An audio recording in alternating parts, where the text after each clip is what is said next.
யாழில் நீதியிலோலம் பேரடியில் குவிந்த மக்கள். அபிவிருத்தி உத்தியோகத்தர்கள் தொடர்பில் உயர் அதிகாரிகள் பேசிய விடயம் தொடர்பில் சுயாதீன விசாரணை முன்னெடுக்கப்படும் ஆளுநர் உறுதியளிப்பு. துரித கதியில் புனரமைக்கப்படும் ஊர்காவல்துறை கண்டக்கிய மிருரகுத்துறை மேலும் 90 மில்லியன் பெற்றுக் கொடுக்க நடவடிக்கை. மன்னாரில் நியூசிலாந்தின் மருத்துவக் குழுவின் இலவச மருத்துவ முகாம். இன ரீதியான பிரச்சாரத்தினை கண்டித்து கல்முனை ஆதார வைத்தியசாலையில் கவன ஈர்ப்பு போராட்டம். பதவியில் இருந்து விலக்கினால் அனுரவுக்கு காத்திருக்கும் ஆபத்து, யாராலும் காப்பாற்ற முடியாமல் போகலாம். மின் உற்பத்திக்கு வரப்போகும் சவால், அமைச்சர் விடுத்து அறிவிப்பு. தீர்ப்பு வழங்குவது அமைச்சர்களா, நாமல் கடும் விமர்சனம். இலங்கையில் மாகாண சபை தேர்தல் நிச்சயம் நடத்தப்படும், அமைச்சர் உறுதி. நாடு கடத்தப்பட்டு ஷிரான் பாசிக்கை 90 நாட்கள் தடுப்பு காவலில் வைத்து விசாரிக்க அனுமதி. முப்படையின் ஆராய்ச்சி மையங்களை ஒன்றிணைக்க அனுர முன்வைத்துள்ள திட்டம். செம்மணியில் 108 நாளில் 572 எலும்புக்கூட்டு தொகுதிகள் மீட்பு. உயிர்த்த ஞாயிறு தாக்குதல் சூத்திரதாரிகளுக்கு அச்சம், அதனால் அரசாங்கத்தை வீழ்த்த முயற்சி, அமைச்சர் ராமலிங்கம் சந்திரசேகர். தொடர்பது விரிவான செய்திகள். யாழ் செம்மணி மனித புதைகுழிக்கு நீதி கோரி இடம்பெற்று வரும் நீதியின் ஓலம் 2 போராட்டத்தின் இறுதி நாள் போராட்டம் இன்றைய தினம் திங்கட்கிழமை முன்னெடுக்கப்பட்டது. தாயக செயலடியின் ஏற்பாட்டில் நீதி நூலும் 2 போராட்டம் செம்மணி சந்தையில் கடந்த 4 நாட்கள் இடம்பெற்றது.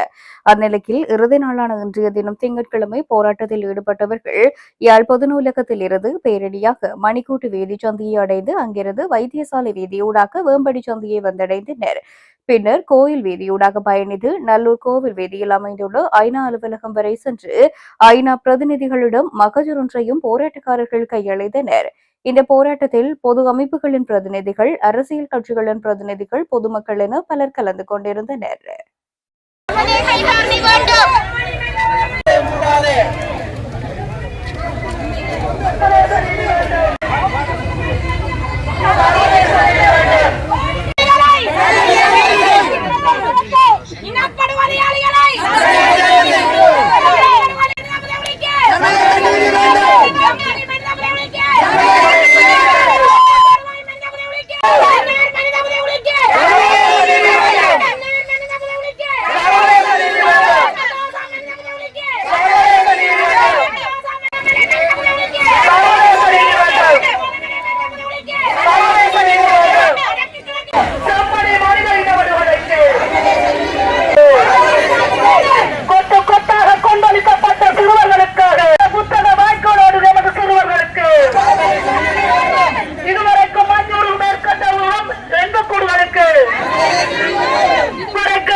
வெயிலையும் பொருட்படுத்தாது நீண்ட தூரம் நடந்து குழந்தை குஞ்சுகள் பிஞ்சுகளோடு சேர்ந்து பெற்றோர், முதியவர்கள், இளைஞர்கள் என ஏராளமானவர்கள் எதற்காக நிற்கிறார்கள் என்றால் ஒரு நீதி, சர்வதேச நீதி எங்களுக்கு வேணும் என்றதுக்காகத்தான் இப்படியான ஒரு போராட்டத்தை நடத்தி கொண்டிருக்கின்றார்கள்.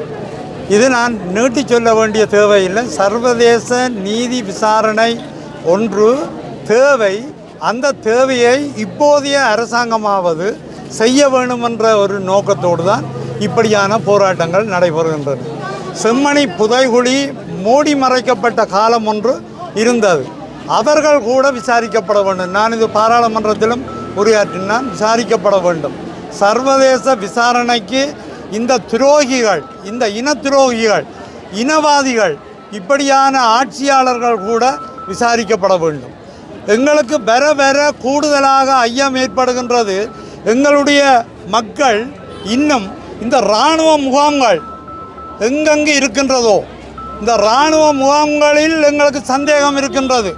மக்கள் தான் என்னிடம் சொன்னார்கள், இராணுவ முகாம்களில் இராணுவத்தை வெளியேற்றிவிட்டு இராணுவ முகாம்கள் அகழ்ந்தெடுக்கப்பட வேண்டும். எத்தனை லட்சக்கணக்கான எங்களுடைய உறவுகளின் என்புகள் இதுக்குள்ள கிடக்குன்றதை நீங்கள் சரியானவர்களாக இருந்தால், நீதியானவர்களாக இருந்தால், நீதிக்கு தலை வணங்குபவர்களாக இருந்தால் சர்வதேச நீதியை கொண்டு வந்து நான் இப்போது சொல்லும் இந்த விடயங்களுக்கு நிச்சயமாக இந்த இராணுவத்தை அகற்றுங்கள், இராணுவ முகாம்களை தோண்டுங்கள், புத்த விகாரைகளை தோண்டுங்கள். புத்த விகாரைகள் தான் உங்களுக்கு அரணாக இப்போ காட்டி கொண்டிருக்கிறீர்கள் போராடக்கு. இதால் இந்த விடயங்கள் நான் நாளைக்கு பாராளுமன்றத்திலும் இதுக்கு குரல் கொடுப்பேன். ஆனால் நாங்கள் நெடுக குரல் கொடுத்து கொண்டு தான் இருப்போம். எங்களுக்கான தீர்வு கிடைக்கும் வரை என்பதை சொல்லிக்கொள்ள விரும்புகிறேன். சமூக உரிமை இயக்கத்திலிருந்து சமூக உரிமை இயக்கத்தின் சார்பாக நாங்கள் தொடர்ச்சியாக செம்மணியில் கண்டெடுக்கப்பட்ட 564 மனித எண்புக்கூடுகளுக்குமான நீதி என்ன என்பதை கேள்வியாக இந்த அரசிடம் கேட்டுக்கொண்டிருக்கின்றோம். இந்த குறித்த மனித புதைகுழி இலங்கை முழுவதும் கண்டெடுக்கப்பட்ட ஏனைய மனித புதைகுழிகளிலிருந்து சற்றே வித்தியாசமானது. அதன் ஒரு காரணம் என்னவென்றால், இலங்கையின் இராணுவத்தைச் சேர்ந்த இராணுவ வீரர் ஒருவரால் நேரடியாக அடையாளம் காட்டப்பட்ட ஒரு புதைகுழி. குறித்த இராணுவ வீரர் தெரிவித்த கருத்தின்படி 500 - 600 பேர் வரை அவர்களின் பிரிவினரால் இங்கு கொன்று புதைக்கப்பட்டிருக்கின்றார்கள் என்பது அவரது கருத்து. இன்று அது உண்மையாகி இருக்கின்றது. எனவே நேரடி சாட்சி, அதுவும் இராணுவத்தைச் சேர்ந்த ஒருவரின் சாட்சி இருக்கின்ற ஒரு விடயத்திற்கு இன்று வரை எந்தவித போதிய விசாரணைகளும் மேற்கொள்ளாமல் ஒவ்வொரு அரசும் தங்களை ஒரு கண்டுகொள்ளாத ஒரு தனமும், நீதி வழங்க வேண்டாம் என்ற ஒரு நினைப்பும், அல்லது இந்த விடயம் நடந்துவிட்டது இதை பற்றி பேச வேண்டாம் என்ற ஒரு சிந்தனையும் தான் அவர்களுக்கு இருக்கின்றது. இது ஒரு மனித பேரவலம். உலகத்தில் இப்படியான விடயங்கள் இதற்கு முன்னரெல்லாம் இடம்பெற்றிருக்கின்றது. ஆனால் அதிலிருந்து ஒவ்வொரு சமூகம் எப்படி முன்னோக்கி போயிருக்கின்றது என்றால், நடந்த விடயத்தை ஒத்துக்கொண்டு அதற்கான பொறுப்பை ஏற்றுக்கொண்டு பொறுப்புக்கூறல் கடமையை நிறைவேற்றி உரிய குற்றம் சாட்டப்பட்டவர்கள் மீது குற்றத்தை நிரூபித்து அவர்களுக்கு தண்டனை வாங்கி கொடுத்திருக்கின்றார்கள். ஆனால் இலங்கையை பொறுத்தவரையில் குறித்த குற்றம் சாட்டப்பட்ட தரப்பினர் இலங்கை அரசாங்கமாகவே ஒவ்வொரு தடவையும் இருப்பதனால் அரசு தங்களை காத்துக் கொள்கின்றது. இங்கு வருகின்ற ஜனாதிபதி பதவியினூடாக முப்படை தளபதியாக இருக்கின்றார். எனவே முப்படை தளபதி தனக்கு கீழ் இருக்கும் படையினரை காத்து கொண்டு தான் இருக்கின்றார். அது மிகவும் பிழையானது. சோமரத்ன ராஜபக்சவினுடைய கருத்தின்படி இந்த குற்றத்தை இழைத்தவர்கள் இன்று பல உயர் பதவிகளில் இருக்கின்றார்கள். அவர்களை அடையாளம் கண்டு அவர்களிடம் மேலதிக விசாரணைகள் நடத்தப்பட வேண்டும், நீதி பெற்றுக் கொடுக்கப்பட வேண்டும். வலிந்து காணாமலாக்கப்பட்டு அவர்களுக்காக போராடுகின்ற வீதியில் நிற்கின்ற எங்களுடைய தாய்மாருக்கு உரிய பதிலாவது வழங்கப்பட வேண்டும். அவர்களுக்குரிய நீதி நிலைநாட்டப்பட வேண்டும். அவர்களது போராட்டத்திற்கான வெற்றி அல்லது அவர்கள் போராட்டத்திற்கான கண்ணீருடனான முடிவென்பதாவது எட்டப்பட வேண்டும். எனவே அதற்கான ஒரு நோக்கம் கூட குறைந்தபட்சம் மக்கள் நம்பிக்கை வைத்த இந்த அரசிடம் கூட இல்லை.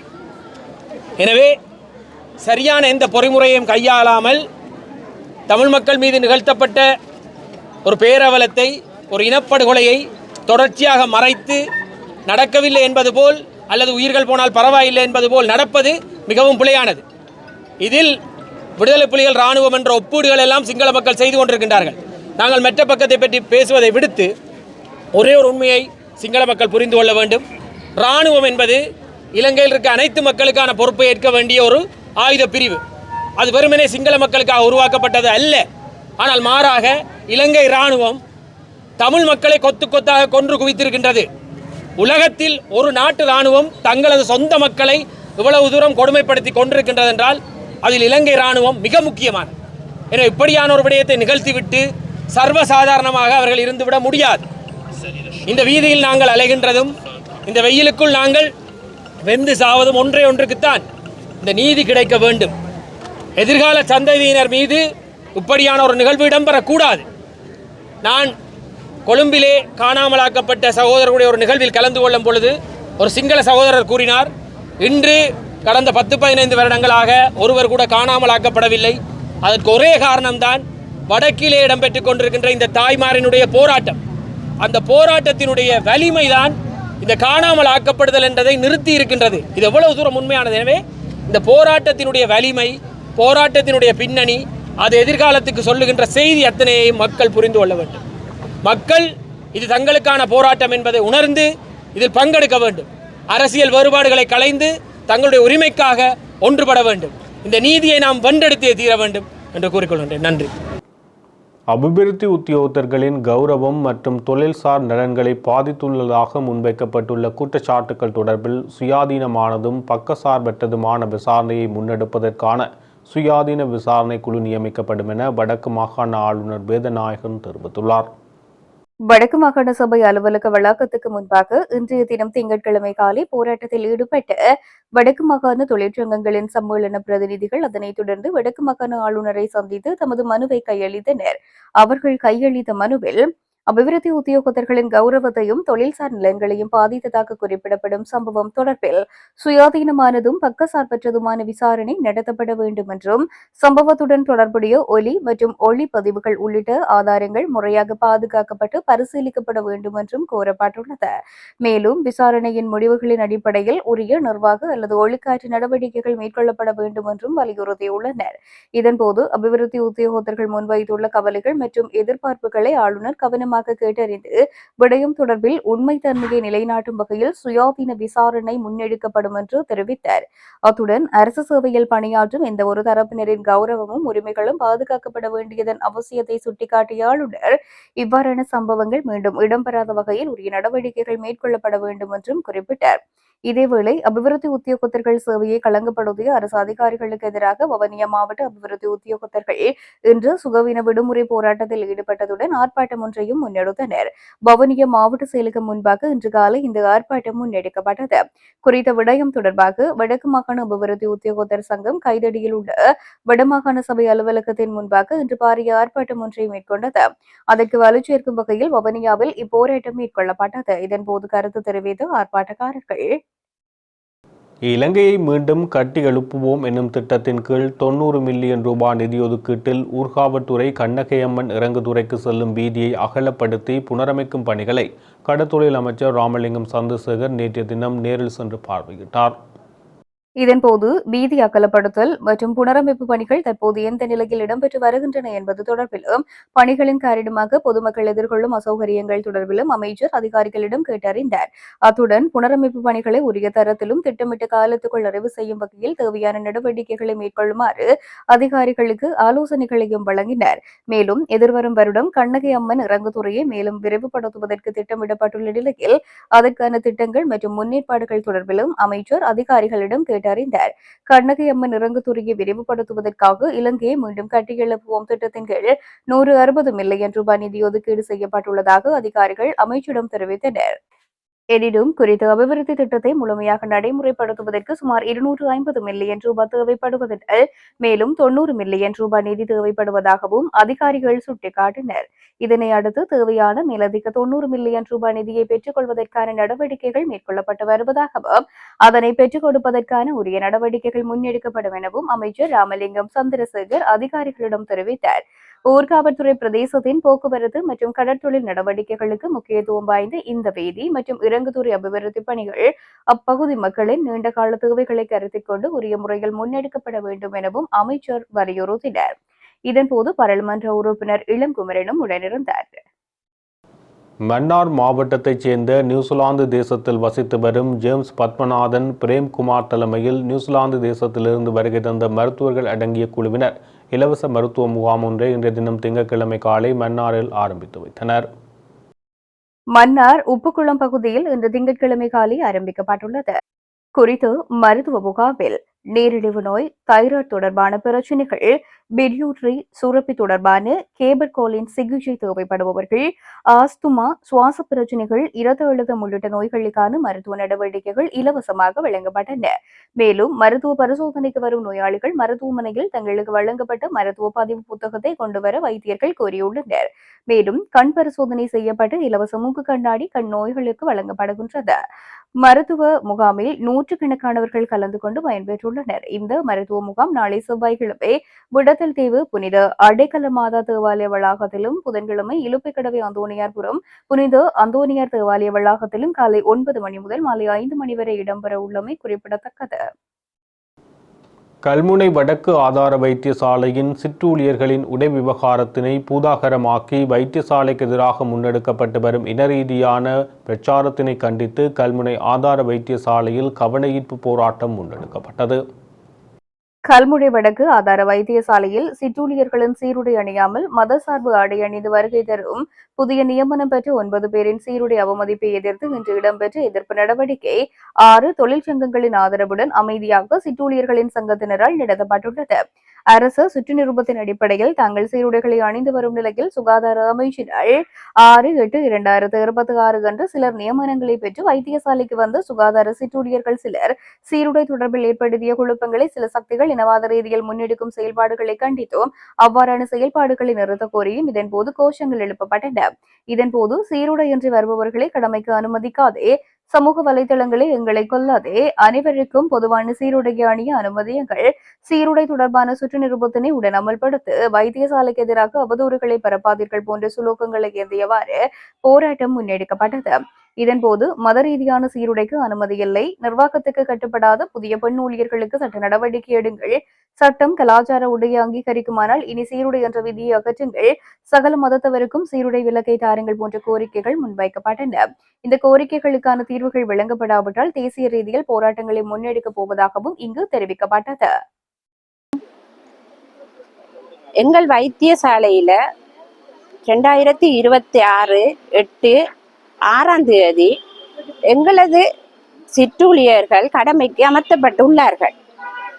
அவர்கள் நாங்கள் இதுவரை காலமும் எங்களுக்கென்று சீருடைகள் இதுதான் என்ற அடிப்படையில் எங்களுக்கு சீருடை வழங்கப்பட்டிருக்கிறது. வழங்கப்பட்டும் கூட அவர்கள் வந்து அந்த அப்பாயின்மெண்ட் கடிதம் எடுக்கக்குள்ளையும் அவங்களுக்குன்னு சொல்லி சுற்றறிக்கை இது கடிதங்கள் அறிவுறுத்தப்பட்டிருக்கு.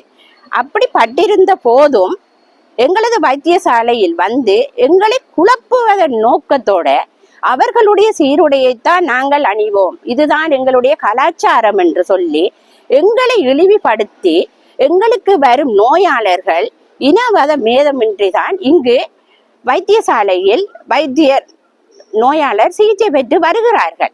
ஆனா நாங்களும் அவர்களும் போக்குள்ள நோயாளர் பாப்பா இதென்னது முஸ்லிம்கள் ஒன்று தமிழ் ஒன்றுன்ற மாதிரி சீருடையை வேறுபடுத்தி காட்டுகிறார்கள்.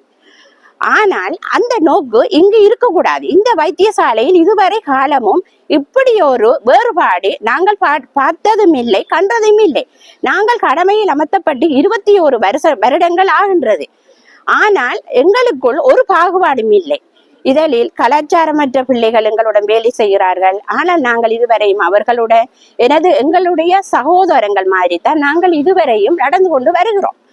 ஆனால் இதை வெளியிலிருந்து எங்களுடைய உடைகள் அது இப்படி என்று சொல்லி நிறைய விஷயங்களை வெளியிடுகிறார்கள். ஆனால் அந்த விஷயங்கள் எதுவுமே வரக்கூடாது. எங்களுக்கு வழங்கப்பட்ட சீருடையை தான் நாங்கள் உரிமையாக கேட்கிறோமே ஒழிய நாங்கள் இது புதிதாக நாங்க ஒரு யூனிஃபார்மோ இல்ல சீருடையோ அணிங்கன்னு சொல்லி நாங்க சொல்லல.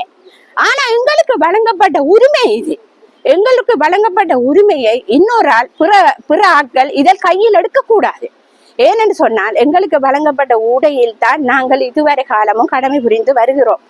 ஆனால் அந்த இதை கருத்தி கொண்டு எங்களுக்கு யூனிஃபார்ம் அலவுன்ஸும் தராங்க, சீருடைக்குரிய யூனிஃபார்ம் அலவுன்ஸ்கள் தராங்க.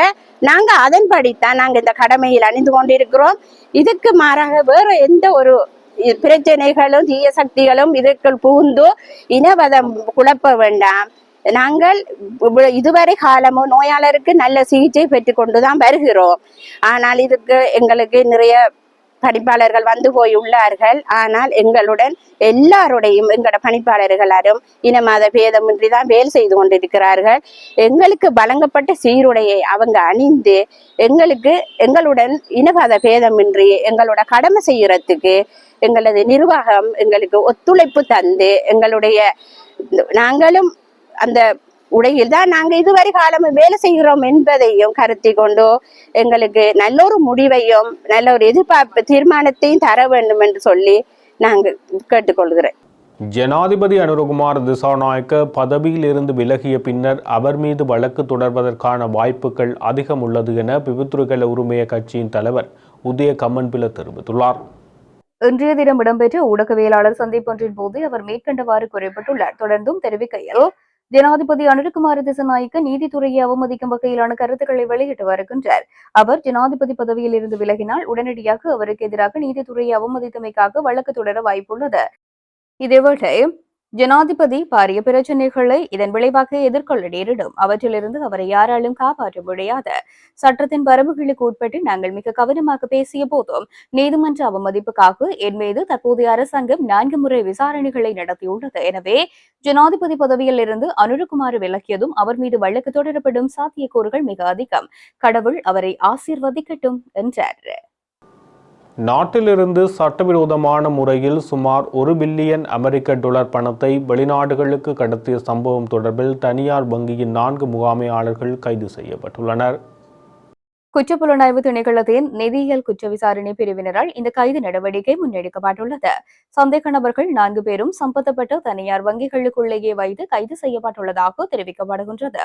இலங்கையில் இவ்வாறானதொரு கைது நடவடிக்கை இடம்பெற்ற முதலாவது சந்தர்ப்பம் இதுவென்றும் போலீசார் தெரிவித்துள்ளனர். இந்த மோசடியை நடத்திய முக்கிய சந்தேக நபரால் 4 அதிகாரிகளுக்கும் வாராந்தம் 30,000, 50,000 மற்றும் ₹1,00,000 வீதம் பணம் வழங்கப்பட்டுள்ளமை விசாரணைகளில் தெரியவந்துள்ளது. சம்பவம் தொடர்பில் குற்றப்புலனாய்வு திணைக்களத்தின் நிதியியல் குற்ற விசாரணை பிரிவினர் மேலதிக விசாரணைகளை மேற்கொண்டு வருகின்றனர்.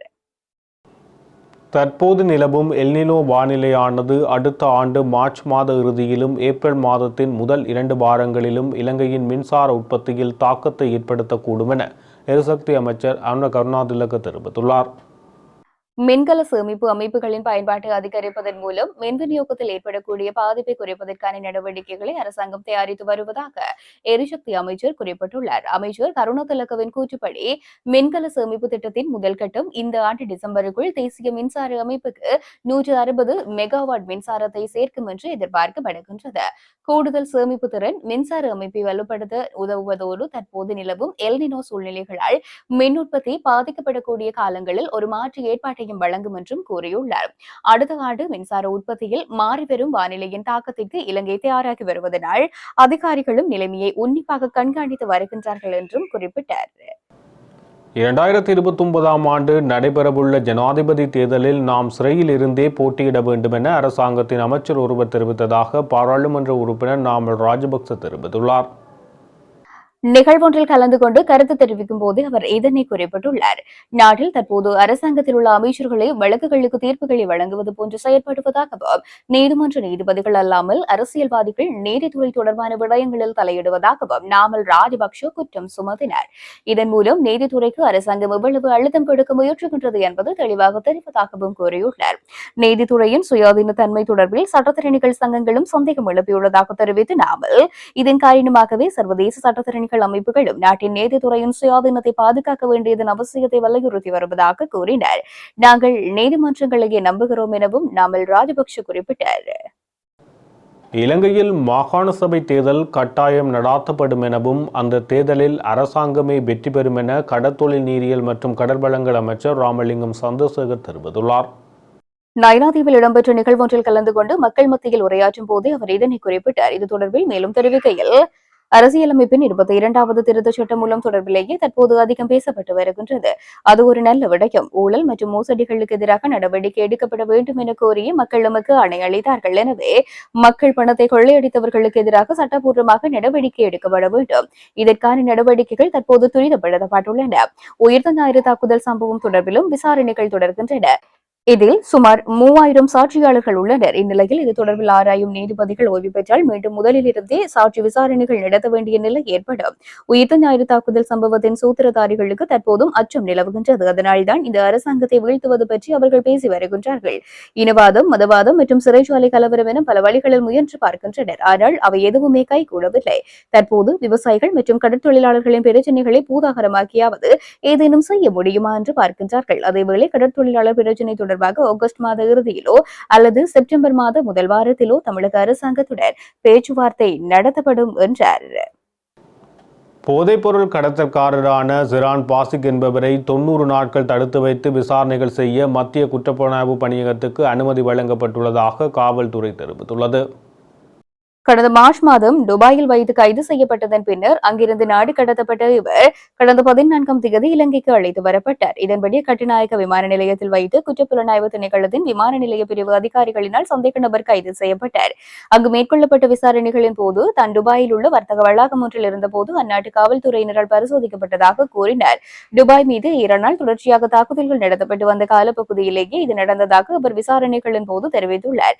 பின்னர் தனது தொலைபேசியை அந்நாட்டு காவல்துறையினர் பரிசோதித்த போது அதில் ஈரான் துபாய் மீது நடத்திய தாக்குதல்களின் காணொலிகள் இருந்தமையால் தான் கைது செய்யப்பட்டதாகவும் தெரிவித்தார். அதன் பின்னர் இலங்கைக்கு நாடு கடத்தும் வரை தினமும் துபாய் காவல்துறை அதிகாரிகள் தன்னிடம் ஈரான் தொடர்பு குறித்து விசாரணை நடத்தியதாகவும் குறிப்பிட்டிருக்கின்றனர்.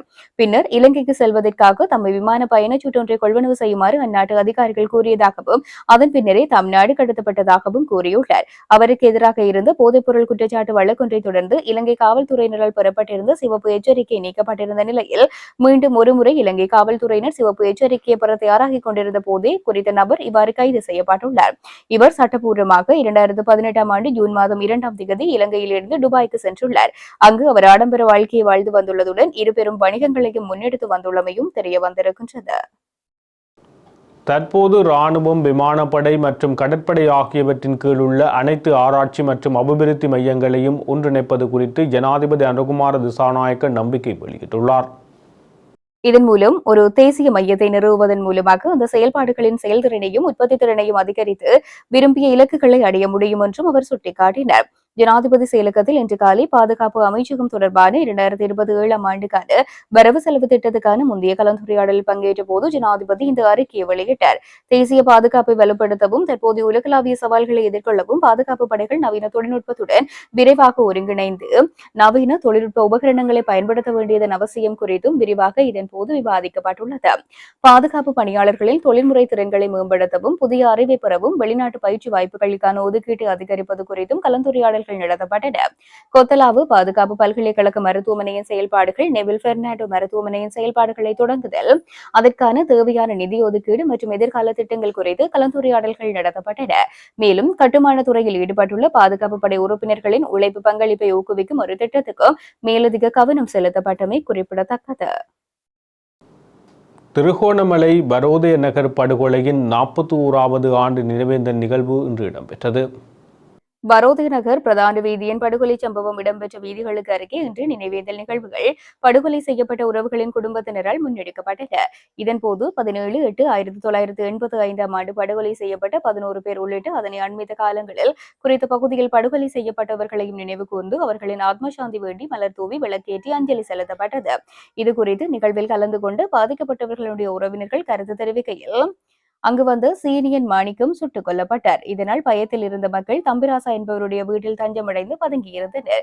குறித்த படுகொலை சம்பவத்தில் குணராசா வசிகலா, குணராசா சங்கர், குணராசா கங்கா, தேசிங்கன் இட்பன், தேசிங்கன் ஜெயந்தி, ராசரட்னம், ரவேந்திர ராசா, கதிர்காமு நாகேஸ்வரி, வெள்ளையன் திருச்செல்வம், கந்தன் மாணிக்கம், சீனியன் மாணிக்கம் ஆகியோர் படுகொலை செய்யப்பட்டிருந்ததுடன் காயமுற்ற நிலையில் வைத்தியசாலையில் அனுமதிக்கப்பட்டிருந்த கதிர்காமு என்பவருடைய 8 வயதான மகள் ஒருவர் வைத்தியசாலையில் இருந்து காணாமல் போயிருந்தார். 1985ஆம் ஆண்டு ஆகஸ்ட் மாதம் 17ஆம் தேதி சனிக்கிழமை காலை கன்னியா பகுதியில் இருந்து பரோதை நகர் பகுதிக்கு டிஃபெண்டன்ட் வாகனத்தில் வந்து ஆயுதம் தாங்கிய குழுவினர் வீதி வழியாக துப்பாக்கி பிரயோகம் மேற்கொண்டு வந்ததை தொடர்ந்து அக்கிராம மக்கள் பாதுகாப்பு தேடி அயல் வீடுகளிலும் தங்கள் வீடுகளிலும் தஞ்சம் புகுந்தனர். இதன்போது வைரவர் கோவிலுக்கு அருகில் உள்ள வீட்டை தட்டி கூப்பிட்டு அங்கு வந்த பிரீமாவில் வேலை செய்யும் வெள்ளையன் திருச்செல்வம் என்பவரை முதலாவதாக சுட்டுக் கொண்டனர். பின்னர் அங்கு ஓடி வந்து அவரது மாமனாராடு கந்தன் மாணிக்கம் என்பவரை சுட்டுக் கொன்றனர். பின்னர் கந்தையா வீதிக்கு திரும்பி சென்றனர். அங்கிருந்து காயங்களுடன் வெளியேறி ஓடியவர்களையும் சுட்டுக் கொன்றனர். இதில் ஒரே குடும்பத்தை சேர்ந்த 5 உட்பட 7 பேர் படுகொலை செய்யப்பட்டனர். அங்கு பிள்ளைகளின் அழுகுரல் சத்தம் கேட்க கந்தையா வீதிக்கு திரும்பி அங்கு இரண்டாவதாக இருந்த தம்பிராசாவின் வீட்டை தட்டி வெட்டி பார்த்து அங்கு நிறையவே மக்கள் இருக்கவே அந்த அறைக்குள் கைக்குண்டு ஒன்றை போட்டு வெடிக்க செய்தனர். இதன் பின்னர் மாலை அளவில் உயிரிழந்தவர்கள் மற்றும் காயமடைந்தவர்களை ஏற்றிக்கொண்டு திருகோணமலை வைத்தியசாலைக்கு அக்கிராம மக்கள் கொண்டு சென்றனர். அங்கு காயமுற்ற சிகிச்சைக்காக அனுமதிக்கப்பட்டிருந்த கதிர்காமு என்பவருடைய 8 வயதான பெண் குழந்தை காணாமல் போயிருந்தார். இதுவரை அவர் தொடர்பான எவ்வித தகவல்களும் இல்லை. அத்துடன் படுகொலை இடம்பெற்று 41 ஆண்டுகளாகியோ பாதிக்கப்பட்டவர்களின் குடும்பங்களுக்கு எவ்வித நீதியோ நிவாரணங்களோ கிடைக்கவில்லை என்றும் அந்த பகுதி மக்கள் தெரிவிக்கின்றனர். செம்மணி மனித புதைகுழியில் 108வது நாள் அகழ்வு பணிகள் இன்றைய தினம் திங்கட்கிழமை முன்னெடுக்கப்பட்டன. செம்மணி மனித புதைகுழியில் 3ஆம் கட்ட அகழ்வு பணிகளை 56 நாட்கள் முன்னெடுக்க நீதிமன்றம் அனுமதி வழங்கிய நிலையில் 54வது நாளான இன்றைய தினம் திங்கட்கிழமை 10 எண்புக்கூடுகள் புதிதாக அடையாளம் காணப்பட்டுள்ள நிலையில் ஏற்கனவே அடையாளம் காணப்பட்ட 9 எண்புக்கூடுகள் அகழ்ந்து எடுக்கப்பட்டுள்ளது. அதன் அடிப்படையில் செம்மணியில் இதுவரை மேற்கொள்ளப்பட்ட 108 நாள் அகழ்வு பணிகளின் போது 572 எண்புக்கூடுகள் புதிதாக அடையாளம் காணப்பட்டுள்ள நிலையில் ஏற்கனவே அடையாளம் காணப்பட்ட 565 எண்புக்கூடுகள் அகழ்ந்து எடுக்கப்பட்டுள்ளது. குவியலாக அடையாளம் காணப்பட்ட எண்புக்கூடுகள் அகழப்பட்டுள்ளது. அத்துடன் இன்றைய தினமும் 3 சோதனை குழிகள் அகலப்பட்ட நிலையில் அவற்றிலிருந்து எண்புக்கூடுகள் எவையும் அடையாளம் காணப்படவில்லை. இதுவரையில் புதைக்குழிகளை அண்மித்த பகுதியில் 14 சோதனை குழிகள் அகலப்பட்ட நிலையில் 5 சோதனை குழிகளில் இருந்து 8 எண்புக்கூடுகள் அடையாளம் காணப்பட்டுள்ளமை குறிப்பிடத்தக்கது. மக்களுக்கு வழங்கிய ஆணையின் பிரகாரமே அரசியலமைப்பின் 22வது திருத்த சட்டம் மூலம் கொண்டுவரப்படுகிறது. வழக்குகளை துரிதப்படுத்தி நீதித்துறையின் மீதான நம்பிக்கையை கட்டியெழுப்புவதே இதன் நோக்கமாகும் என கடற்தொழில் நீரியல் மற்றும் கடல் வளங்கள் அமைச்சர் ராமலிங்கம் சந்திரசேகர் தெரிவித்துள்ளார். அத்துடன் மாகாண சபை தேர்தல் நிச்சயம் நடத்தப்படும் எனவும் அத்தேர்தலில் அரசாங்கமே வெற்றி பெறும் எனவும் அவர் கூறினார்.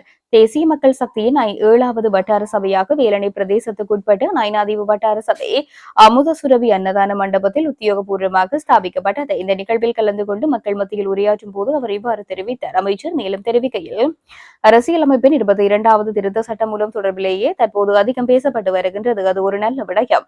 ஊழல் மற்றும் மோசடிகளுக்கு எதிராக நடவடிக்கை எடுக்கப்பட வேண்டும் என கோரிய மக்கள் நமக்கு அணையளித்தார்கள். எனவே மக்கள் பணத்தை கொள்ளையடித்தவர்களுக்கு எதிராக சட்டப்பூர்வமாக நடவடிக்கை எடுக்கப்பட வேண்டும். இதற்கான நடவடிக்கைகள் தற்போது துரிதப்படுத்தப்பட்டு வருகின்றன.